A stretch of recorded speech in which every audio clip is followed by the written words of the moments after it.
नैमिषारण्य के, जहां 88,000 ऋषियों की परम तपोभूमि है, वहां सत्संग करते, लाखों उनके सत्संग प्रेमी जन थे। तो उनके शिष्य स्वामी श्री विवेकानंद जी महाराज, बड़े अच्छे ज्ञानी महात्मा, वो नए कपड़ा पहनकर एकदम आए।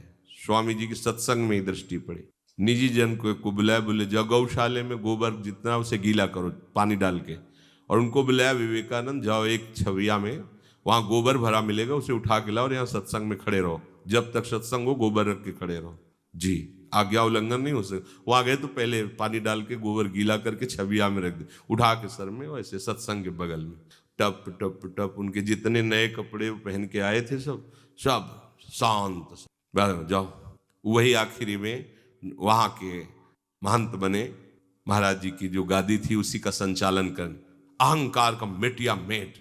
गुरुजनों की दृष्टि अहंकार पे होती, साधन पे नहीं होती। साधन तो उनका दिया हुआ है, वो खुद जान रहे ना।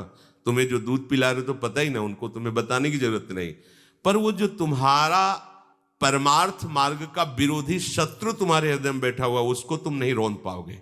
उसको रौंदने के लिए भगवान गुरुदेव रूप में आते हैं। गुरु गोविंद है, गोविंद ही गुरु है, वो कृपा करते हैं। इस अहंकार को मिटाने की केवल एक ही दवा है, भगवत प्रेमी महात्माओं के चरणों में अपनी मर्जी को मिला देना। भगवान के रहते हुए आज तक हमारा उद्धार नहीं हुआ, अनंत जन्म हो गए, लेकिन जब संत का मिलन हुआ तो अब उद्धार निश्चित हो गया।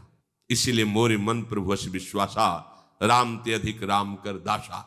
भगवत कृपा उतना ही अधिक आपके ऊपर उतरती चली जाएगी जितना आप अहंकार समर्पित कर दिए। जो थोड़ा भी अपना बल मानता है तो आती हुई भगवत कृपा इंतजार करती है, उसका समय लगेगा बहुत से, क्योंकि आश्रित है, नष्ट नहीं होगा।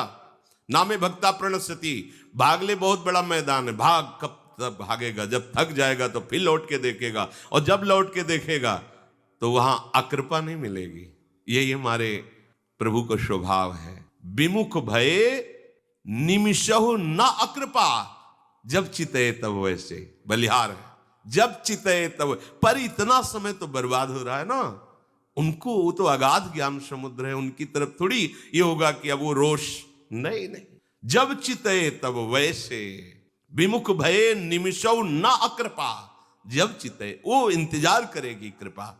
तुम्हारी मनमानी आचरण जब बंद हो जाएंगे, आश्रित हो जाओगे, हार जाओगे, फिर उठा देगी। नामे भक्ता प्रणश्यति, समय लग सकता है, जन्म के जन्म व्यतीत हो सकते हैं, पर अब दुर्गति नहीं होगी। शरण में हो चुके, एक बार शरण में हो गए, दुर्गति नहीं होगी। लेकिन प्रमाद स्थिति में समय नष्ट करना ये बुद्धिमानी नहीं होगी। शरणागत होने पर बड़ी विलक्षण चित्त वृत्ति हो जाती है।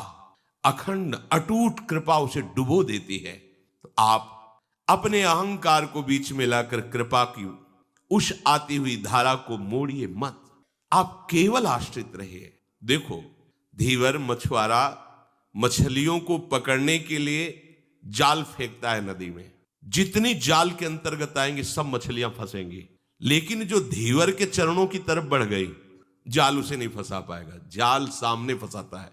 ये जाल है अहमता ममता का, माया का जाल। ये सब फैला हुआ है, हर जीव इसी में फंसा हुआ है। एक अहमता ममता इस जग में है दुखदाई, पर इस जाल को डालने वाला कौन है? मायापति श्री हरि। आ जाओ इनके चरणों में, संसार समुद्र से इनके चरणों की तरफ आओ, जाल नहीं फंसा पाएगा। जैसे चक्की चलती है, हर दाना पिस जाता है, पर जो कील के पास आ गया दाना वो सुरक्षित रह जाता है। श्री भगवान कहते हैं, मामे ये प्रपद्यन्ते माया में ताम तरंती। एकमात्र उपाय, आजा मेरी शरण में। कहां से आजा? हृदय के अहंकार से हटकर आजा। दो ही क्षेत्र हैं, एक भगवान और एक अहंकार। सारा का सारा सृष्टि का खेल इसी अहम से चल रहा है। यही अहम तीन रूपों में हुआ, शतहम, रजहम और तमहम। इसी से राक्षस, देवता, पशु, पक्षी, मनुष्य सब इसी से सृजन हुआ है। महातत्व के बाद सीधे अहंकार है, अहंकार से ही सारी सृष्टि हुई है। ब्रह्म मूल प्रकृति और त्रिगुणात्मिका ये प्रकृति, अहम से युक्त, इसी से संपूर्ण सृष्टि का सृजन हुआ है।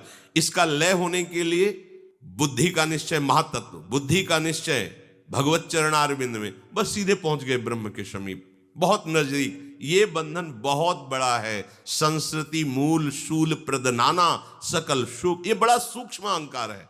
जब अहंकार होगा और आप ये बात सुनेंगे तो आपको जलन शुरू हो जाएगी। हम आपको पहचान बता रहे हैं, और अंदर आपके आएगा मैं कहाँ अहंकारी हूं, मैं क्या अहंकार करता हूं, किस बात का अहंकार। वो अहंकार ही आपको सावधान कर रहा है कि मैं हूं, चिंता मत करो, मैं हूं। और जब आपके अंदर ये बात ना आवे और आपको रोना आ जाए, वास्तविक भ्रम हो गया, तो आप समझ लेना कि सही मार्ग पे आप चल रहे, आपका मार्ग से। जब आपको रोना आवे, भगवत बातें सुनकर, कब मेरी ऐसी स्थिति होगी, कब मैं अहंकार रहित होऊंगा नाथ, में अपने आप सुधार शुरू हो जाएगा। संसार और प्रभु के चरणारविंद, ये दो क्षेत्र हैं। संसार के जो सन्मुख है वो प्रभु की बातें कर सकता है, पर स्थिति नहीं आएगी। और संसार से विमुख होकर प्रभु के जो सन्मुख है, वो बोले ना बोले स्थिति प्रज्ञ हो जाएगा। यही खास बात होती है। बोलना, सुनना, सुनाना ये सहज है, लेकिन स्थिति आना ये बहुत कठिन बात है। स्थिति आती है समर्पण से। समर्पण से जब आप समर्पण की बात नहीं समझ पाते, तब साधन की बात कहिए, ऐसा करो, ऐसा करो, ऐसा करो, तो करते करते तुम हार जाओगे। जब हार जाओगे तो भक्ति का आखिरी स्वरूप है आत्मसमर्पण। अब यहां से प्रारंभ होगी। पाई रस भक्ति गुण जुग जुग जग, दुर्लभ भव इंद्रादि विधिम। कैसे पाई? आत्मसमर्पण से। आत्मसमर्पण कैसे हुआ? साधन से। चलो इस साधन में चलो। खास बात है आत्मसमर्पण। यदि अभी विवेक काम कर जाए आप आत्मसमर्पण, तो अभी रस भक्ति का प्रादुर्भाव हो जाए। खास बात ये, अहंकार आत्मसमर्पण नहीं होने देता। संसार और प्रभु दो प्रगट में मार्ग रखे हुए हैं। संबंध घोर संसार से हमारा लग गया। देख लो अंदर की वृत्ति, देख लो। हमें क्या कमी, किसी के आश्रय की जरूरत है? हमारे पास रुपया है, व्यवस्था है, मकान है, लोग हैं, सब। क्या हमें संबंध किसका है तुम्हारे हृदय में? और इस रस को वही प्राप्त